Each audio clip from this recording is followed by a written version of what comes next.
actually digged a lot in some topics around identity, around racism, around oppression, around Islamophobia, around ethnic minority. What is ethnic minority? What is a culture? What is religion? It showed a lot of aspects and strategies on how to build communities, which is very important for LGBTQI+ people, to bring them together. We're actually here for the same thing and for the same goal, and actually want the same outcome to happen. Some of the stories that I've heard have moved me and inspired me and empowered me. I've already met a lot of people who are dealing with the very similar issues that I'm dealing with at the moment. The key learning is that we have still a lot of work to do within the LGBTI community to combat racism and ethnic discrimination. You just have to kind of listen, because at some point someone's going to tell you something about their life and it's going to completely change what you thought about them previously. We have to talk about the discrimination and racism within our own communities. Value in bringing everyone in, creating a space for everyone to speak up, actually, like with their own words, with their own experiences, and how they want to define themselves, how they want to explain their stories is very important. And the value there is actually to understand what it is to be other.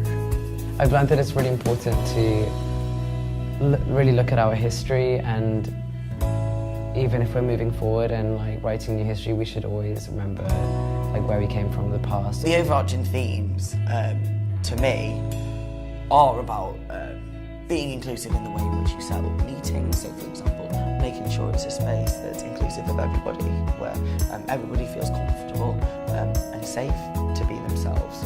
If we are actually working with people who are LGBT+ and from minority ethnic backgrounds, then we actually have to get as many people who are LGBT from minority ethnic backgrounds involved in the work.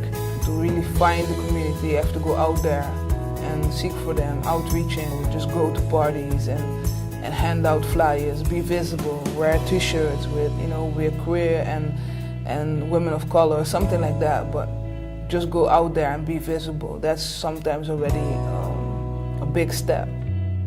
If you want to do some outreach, at least to start from, you go to your local community.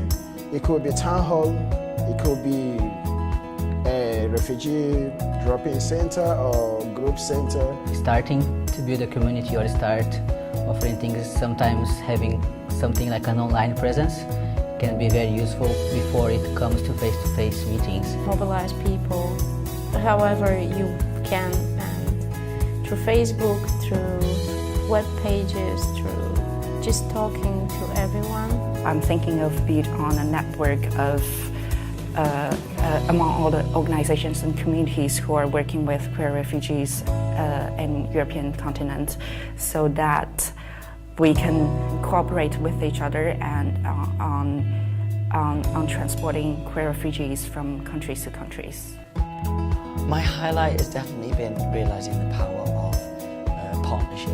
There's something really exciting about acknowledging multiple identities within the community, and it's about time we started having more of these conversations, and it's time other people start having these conversations. Go to the organizations that work with immigrants or work with our multicultural societies and try to establish links with them. Also, especially with the young people, I think the best place is to just leave leaflets, for example, where the children or young people are there. It has to be discreet because people can be afraid, and it's really hard, especially for a young person who comes from an immigrant background, to be open.